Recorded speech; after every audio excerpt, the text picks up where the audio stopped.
আমি এই মুহূর্তে দাঁড়িয়ে আছি ঢাকার নবাবগঞ্জ উপজেলার ঢাকা পল্লী বিদ্যুৎ সমিতি ২ এর কার্যালয়ের সামনে।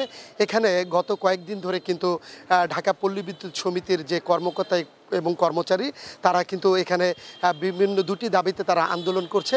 আর এই আন্দোলন শুধু নবাবগঞ্জ উপজেলার যে ঢাকা পল্লী বিদ্যুৎ সমিতি ২ এর কার্যালয়ের সামনেই সীমাবদ্ধ তা কিন্তু নয়, কিন্তু সারা বাংলাদেশে কিন্তু একযোগে ঢাকা পল্লী বিদ্যুৎ সমিতি ২ সহ এবং সারা বাংলাদেশে যারা ঢাকা পল্লী বিদ্যুৎ সমিতি এর কার্যালয়ের মাধ্যমে যারা রয়েছেন তারা কিন্তু এই আন্দোলন সংগ্রাম কিন্তু চালিয়ে যাচ্ছেন। তাদের মূলত দুটি আন্দোলন নিয়ে তারা কাজ করছেন এবং সেই আন্দোলনটাকে বিশেষ করে থমকে দিতে বা থামিয়ে দিতে কিন্তু তাদের একটি গ্রুপ কিন্তু তারা চেষ্টা করছেন যে তাদের এই আন্দোলনটা কিন্তু যাতে থমকে যায়, কিন্তু তারা কিন্তু সেই আন্দোলনটাকে চালিয়ে যাচ্ছেন এবং কি দাবিতে তারা এই আন্দোলন চালিয়ে যাচ্ছেন সে বিষয়টি জানতে আমরা আজ কথা বলতে চাই। পল্লী বিদ্যুৎ সমিতির ২ এর যেসব কর্মকর্তা রয়েছেন তাদের নির্দিষ্ট সে দাবির কথা আমরা জানতে চাইবো যে আপনারা কি দাবি নিয়ে আপনারা শুরু করেছেন আজকের এই আন্দোলন। আসসালামু আলাইকুম। আজকে আমরা এখানে ঢাকা পল্লী বিদ্যুৎ সমিতি ২ সকলে উপস্থিত আছি এবং এই ঢাকা পল্লী বিদ্যুৎ সমিতি ২ এর সাথে সাথে সারা বাংলাদেশের যে ৮টি পল্লী বিদ্যুৎ সমিতি রয়েছে একজোটে আমরা একসাথে কর্মসূচিতে আছি মাঠ পর্যায়ে। আমাদের দাবি মূলত ২টি। প্রথম দাবি হলো অভিন্ন সার্ভিস কোড বাস্তবায়ন সহ বাংলাদেশ পল্লী বিদ্যুতায়ন বোর্ড এবং পল্লী বিদ্যুৎ সমিতিকে একীভূতকরণ। দ্বিতীয় দাবি সারা বাংলাদেশে আমাদের যারা অনিয়মিত এবং চুক্তিভিত্তিক কর্মচারী আছেন বা কর্মকর্তা আছেন তাদেরকে নিয়মিতকরণ। তো আমাদের স্পষ্ট একটা কথা, আমরা গত ৫ তারিখে সিনিয়র বিদ্যুৎ সচিব মহোদয় যে আমাদেরকে চিঠির মাধ্যমে আমাদের নিয়ে বৈঠক হয়েছে সেটা হলো বিদ্যুৎ ভবনের ৮ম তলা ১৪ তলা মুক্তি হলে আমরা সেখানে মুক্তির আশায় গিয়েছিলাম যে আমরা আরবি থেকে মুক্তি পাবো, এই সিস্টেম আমাদেরকে যারা এই স্বৈরাচারী যারা আছেন তাদের থেকে মুক্তি হব, কিন্তু ওইটা একটা ব্যর্থ বৈঠক হয়েছে বলে আমরা মনে করছি। যে আমাদের যে ২টা মূল দাবি ছিল সেই দাবির যে আমাদের যে আশ্বস্ত সেই কোনো আশ্বস্ত আমরা পাইনি, যার জন্য আমরা এখন মাঠে আছি। আমরা ওইখান থেকেই বলে দিয়েছি আমাদের এই কর্মসূচি লাগাতারভাবে চলবে এবং আগে যেভাবে চলছে তার থেকে আরও তীব্র থেকে তীব্রতর হবে। এবং আমাদের আপনারা জানেন স্বাভাবিক বিদ্যুৎ কার্যক্রম বন্ধ আছে, এছাড়া বাকি যত ধরনের আমাদের কাজ আছে সবগুলো থেকে আমরা বিরত আছি, সকল ধরনের তথ্য দেওয়া থেকে। আমরা আশা করি অচিরেই মাননীয় প্রধানমন্ত্রী এটা হস্তক্ষেপ করবেন এবং আমাদেরকে এই পল্লী বিদ্যুতায়ন বোর্ড থেকে মুক্তি চাই, মুক্তি দিবে, আমরা সেই বিশ্বাস করি এবং আমাদের মাননীয় প্রধানমন্ত্রী আমাদেরকে এই মুক্তির সন্ধান দিবেন।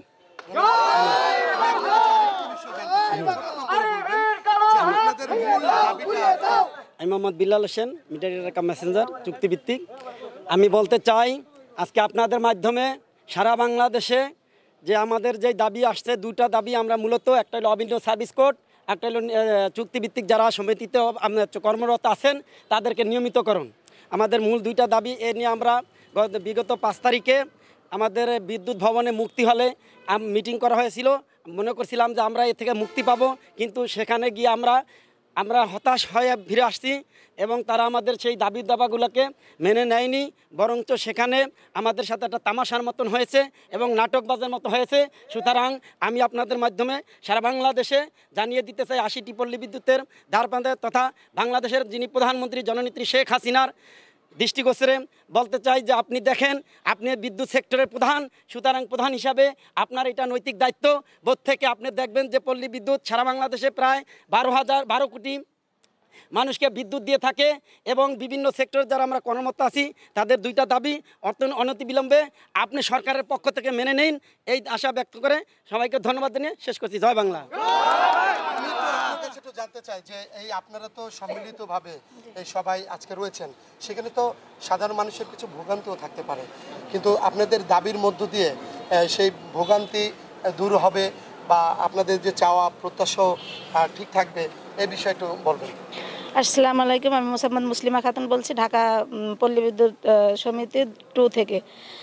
আসলে আমরা আন্দোলন করছি, ঠিক আছে, আমাদের দাবি আদায় নিয়ে আমরা মাঠে নেমেছি যে আমাদের হয়েছে গ্রাহক সেবা আমরা দিচ্ছি, আমরা গ্রাহককে কোনো হয়রানি করছি না এবং গ্রাহক সেবার মধ্য দিয়ে আমরা আমাদের আন্দোলন চালিয়ে যাচ্ছি। আমাদের আন্দোলন হচ্ছে আমরা অভিন্ন সার্ভিস কোড চাই এবং আরবি থেকে মুক্তি চাই এবং সকল অনিয়মিত চুক্তিভিত্তিকদের আমরা নিয়মিত চাই। এটাই আমাদের মমতাময়ী মায়ের কাছে আমাদের আবদার। এই বলে আমি আমার বক্তব্য শেষ করছি। আসসালামু আলাইকুম। আপনাদের আর কি দাবি দেওয়া আছে যেটা পূর্ণ হলে আপনারা আপনার কর্মক্ষেত্রে ফিরে যাবেন? মূলত আমাদের দাবি একটাই, আমি আপনাদের মাধ্যমে বলতে চাই যে বাংলাদেশের প্রায় 40,000 কর্মকর্তা কর্মচারী আছে পল্লী বিদ্যুৎ সমিতিতে।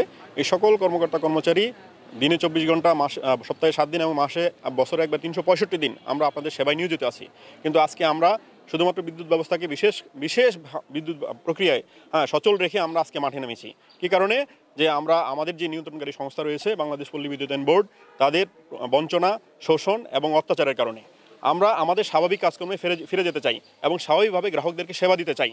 কিন্তু এই সেবা দেওয়ার জন্য আমাদের যে মূল দুইটা দাবি, একটা হলো অভিন্ন সার্ভিস কোড বাস্তবায়ন এবং বাংলাদেশ পল্লী বিদ্যুৎ সমিতিগুলো এবং পল্লী বিদ্যুতায়ন বোর্ডকে একীভূত করে একই সংস্থায় পরিণত করা। এবং আরও হলো যে আমাদের প্রায় 40,000 কর্মকর্তা কর্মচারীর ভিতরে অর্ধেকের বেশি কর্মচারী এরকম আছেন যারা চুক্তিভিত্তিক এবং অনিয়মিত। আমাদের এটাও একটা দাবি যে এই সমস্ত চুক্তিভিত্তিক এবং অনিয়মিত কর্মচারী যারা আছে তাদেরকে নিয়মিত করা হোক। আমরা এখানে প্রায় 300-র উপরে কর্মকর্তা কর্মচারী আজকের এই আন্দোলনে অংশগ্রহণ করছি। ধন্যবাদ। আমি যেমনটা আপনারা শুনছিলেন যে এখানে আমি একটু দেখাতে চাই যে এখানে কিন্তু অনেকে এর আগেও আমাকে বলেছে যে 1 মে তারা কিন্তু প্রথমবারের মতো আন্দোলনে নেমেছিল এবং তাদেরকে কিন্তু সংশ্লিষ্ট কর্তৃপক্ষ তারা কিন্তু বলেছে যে আপনারা যদি এই আন্দোলনকে অন্তত আন্দোলনটা চালিয়ে যান তাহলে এই পল্লী বিদ্যুৎ বা এর বিদ্যুতের যে বিভাগ সেখানে কিন্তু ভাবমূর্তি নষ্ট হবে। কিন্তু তারা তাদের এই আন্দোলনকে থামিয়ে তখন দিয়েছে যখন তাদেরকে প্রতিশ্রুতি দেওয়া হয়েছে যে 15 দিনের মধ্যে তাদের এই সব কিছুকে বাস্তবায়ন করা হবে। কিন্তু সে 15 দিন অতিবাহিত হলেও তারপরে 2 মাস অতিবাহিত হলেও তারা কিন্তু সেই কথা রাখেনি, যার কারণে তারা কিন্তু মাঠ পর্যায়ে আবার তারা নেমে পড়েছে এবং তারা একটি কথা বলছে যে মাননীয় প্রধানমন্ত্রী ও বিদ্যুৎ বিভাগের নির্দেশনা অমান্য করে পল্লী বিদ্যুতায়ন বোর্ড কর্তৃক পল্লী বিদ্যুৎ সমিতি সমূহে শোষণ, নির্যাতন, নিপীড়ন অব্যাহত রাখা, গুণগত মানহীন মামলা ক্রয় করে গ্রাহক ভোগান্তি গ্রাহক ভোগান্তি বৃদ্ধি করার প্রতিবাদে এবং স্মার্ট ও টেকসই বাংলাদেশ বিনির্মাণে বিআরইবি এবং পিবিএস একীভূতকরণ সহ অভিন্ন চাকরিবিধি বাস্তবায়ন ও সকল চুক্তিভিত্তিক অনিয়মিত কর্মচারীদের চাকরি নিয়মিতকরণের দাবিতে তাদের এই কর্মবিরতি। এবং তারা আরেকটি জিনিস বলছেন, সেটা হচ্ছে ঢাকা পল্লী বিদ্যুৎ সমিতির প্রায় 300 থেকে প্রায় 350 যারা স্টাফ রয়েছেন তারা কিন্তু এই কর্মবিরতি পালন করছেন। তারা দ্বিতীয়বারের মতো এই কর্মবিরতি পালন করছেন। তারা একটি কথা বলেছেন যে এই কর্মবিরতি তখনই থামবে যখন তাদের এই দুটি দাবিকে প্রাধান্য দিয়ে তাদের সকল কিছুকে মেনে নিয়ে এটি বাস্তবায়ন করবে এবং তারা কিন্তু তখন এই আন্দোলনকে থামিয়ে দেবে। এবং তারা আরেকটি জিনিস বলছে, এই যে কুশপুত্তলিকা, তারা কিন্তু একটা কুশপুত্তলিকা দাহ করছেন পল্লী বিদ্যুতায়ন বোর্ডের যশোরের একজন কর্মকর্তার। তো সর্বশেষ বিশেষ করে ঢাকার নবাবগঞ্জ